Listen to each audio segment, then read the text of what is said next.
नमस्कार विद्यार्थी मित्रांनो, ग्लोबल ऑनलाईन युट्यूब चॅनलवरती तुमच्या सगळ्यांचं स्वागत आहे. तर विद्यार्थी मित्रांनो, आजच्या लेक्चरमध्ये आपण MCA CET या एक्झामसाठी कम्प्युटर बेसिक्स या सेक्शन वरती टॉप MCQs क्वेश्चन्स त्यासोबतच PYQs क्वेश्चन पाहणार आहोत.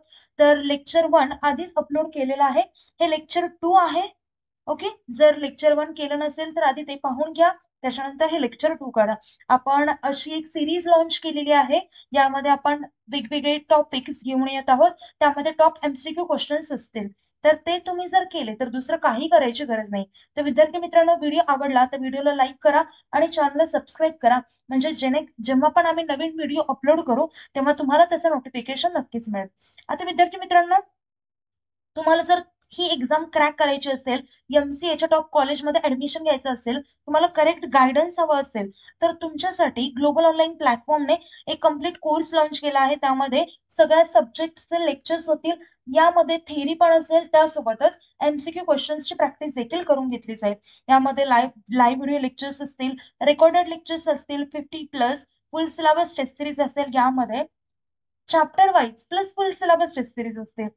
त्यासोबतच 2000+ MC क्वेश्चन बँक आणि फुल सिलेबस नोट्स देखील मिळतील. पहा विद्यार्थी मित्रांनो, या सर्व गोष्टी तुम्हाला एकाच कोर्समध्ये आणि ते पण फक्त 5,000 रुपयांमध्ये अवेलेबल करून देण्यात आले आहेत. तर विद्यार्थी मित्रांनो, हा कोर्स जॉईन करण्यासाठी प्ले स्टोर वरती जाऊन ग्लोबल ऑनलाईन असं सर्च करा.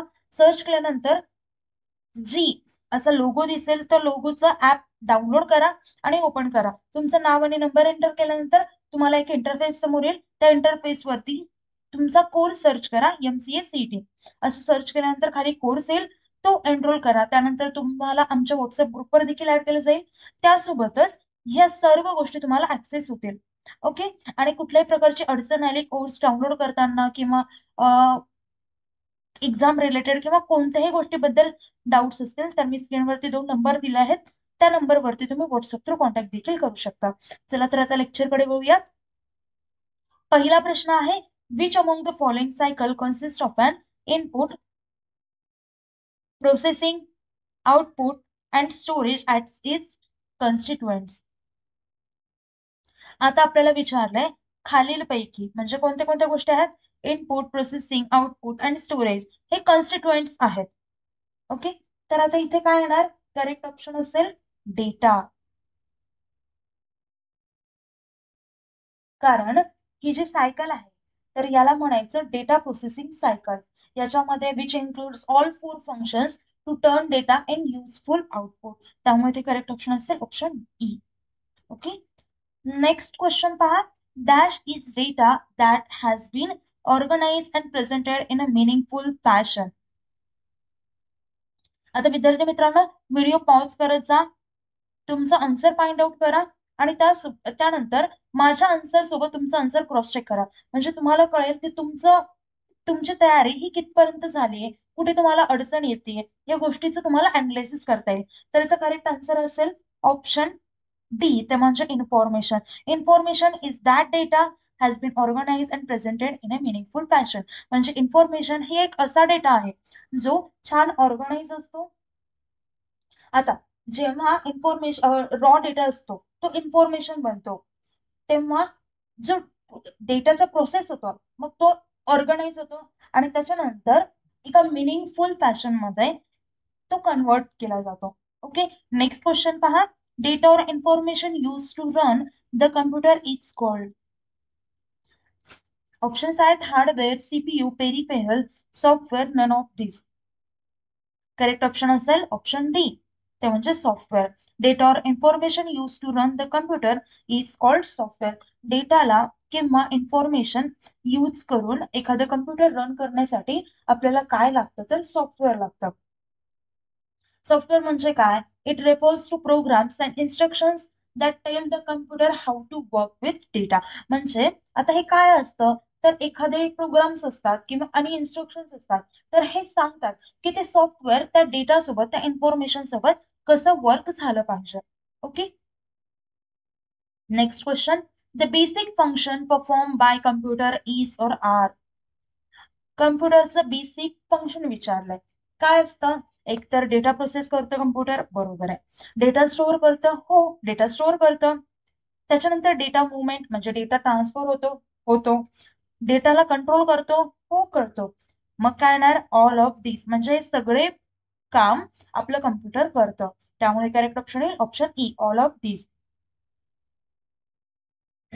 नेक्स्ट क्वेश्चन पहा dash forms the backbone for building successful computer system options आहेत computer architecture computer model computer instructions none of the above आता करेक्ट ऑप्शन असेल इथे कम्प्युटर आर्किटेक्चर त्यामुळे करेक्ट ऑप्शन असेल option A computer architecture forms the backbone for building successful computer system आता हे काय define करतं तर स्ट्रक्चर त्यासोबतच कम्प्युटरचं बिहेवियर डिफाईन करतं आणि हे एक परफॉर्मन्सची की आहे next question which of the following is the brain of the computer system कम्प्युटरचं ब्रेन कशाला म्हटलं जातं तर कम्प्युटरचं ब्रेन हे सीपीयू ला म्हटलं जातं याचं फुल फॉर्म असतं सेंट्रल प्रोसेसिंग युनिट काय असतं तर सेंट्रल प्रोसेसिंग युनिट हे काय परफॉर्म करतं तर सगळे लॉजिक्स त्यासोबतच जे कॅल्क्युलेशन्स असतं ते हे परफॉर्म करतं म्हणजे मेन पार्ट सीपीयू परफॉर्म करतो त्यामुळेच त्याला brain of the computer system असं म्हटलं जातं नेक्स्ट क्वेश्चन पहा which circuit board is use in all electronic systems such as computer calculators digital system आता जे हे आहेत कम्प्युटर कॅल्क्युलेटर्स डिजिटल सिस्टम हे सगळे काय आहेत ते इलेक्ट्रॉनिक सिस्टम्स आहेत राईट तर याच्यामध्ये कुठलं सर्किट बोर्ड यूज केलं जातं हे विचारलंय ऑप्शन्स आहेत motherboard printer value register correct option असेल ऑप्शन ए ते म्हणजे मदरबोर्ड आता हा मदरबोर्ड असतो तो सगळ्या कंपोनेंट्सला कनेक्ट करतो आणि कम्युनिकेशन म्हणजे वेगवेगळ्या कंपोनेंट्स मधलं जे कम्युनिकेशन आहे त्यांना हे अलाउ करतं याच्या मदरबोर्ड थ्रू कम्युनिकेशन होतं आणि त्यासोबतच सगळ्या कंपोनेंट्सला हे जोडतं कनेक्ट करतं next question the system unit काय असतं विचारलंय सिस्टीम युनिट काय असतं it is the container that houses electronic components okay म्हणजे option B is the correct answer इथपर्यंत बी आहे आता विद्यार्थी मित्रांनो पहा जे सिस्टीम युनिट असतं म्हणजेच काय कम्प्युटरची जे मेन बॉडी असते त्यामध्ये काय काय इन्क्लूड असतं तर first of all motherboard include असतं ओके त्याच्यानंतर सीपीयू इन्क्लूड असतं रॅम यू इन्क्लूड असतं म्हणजे सगळे जे इलेक्ट्रॉनिक डिव्हाइसेस असतात आता सिस्टीम मध्ये म्हणजे सिस्टीम युनिट मध्ये या सगळ्या गोष्टी इन्क्लूड असतात ओके आणि याला कम्प्युटरची मेन बॉडी असं म्हटलं जातं मदरबोर्ड शिवाय तर काहीही होऊ शकत नाही next question which component of the computer is responsible for supplying power to the system cpu ram psu gpu आता इथे विचारलंय कंपोनंट एखादी सिस्टीम आहे म्हणजे सपोज कम्प्युटर पकडा किंवा लॅपटॉप पकडा तर त्याच्यासाठी पॉवर सप्लाय करण्यासाठी कोणता पार्ट कोणता कम्प्युटर हा रिस्पॉन्सिबल असतो इथे कम्प्युटरच म्हटलं कम्प्युटरला जर पॉवर द्यायची असेल तर त्याच्यासाठी कोणता कंपोनंट रिस्पॉन्सिबल असतो तर करेक्ट ऑप्शन असेल ऑप्शन सी याचं फुल फॉर्म आहे पॉवर सप्लाय युनिट याला आपण पीएसयू म्हणतात हे काय करतं तर हे कन्वर्ट करतं काय electricity from wall power to usable power for the internal computer components okay next question the system clock speed is measured in system clock speed ही कशात मेजर केली जाते ऑप्शन्स आहेत gigabytes megabyte bits hertz kilobytes तर कशात measure केली जाते तर हर्ट्स मध्ये मेजर केली जाते त्यामुळे करेक्ट ऑप्शन असेल ऑप्शन सी आता क्लॉक स्पीड म्हणजे काय तर एखादं कम्प्युटर हे इन्स्ट्रक्शन किती फास्ट परफॉर्म करतं हे कॅल्क्युलेट करण्यासाठी आपण क्लॉक स्पीड यूज होती आणि हे हर्ट्स मध्ये मेजर केलं जातं ज्याला आपण HZ असं म्हणतो आणि मॉडर्न सीपीयू जे असतात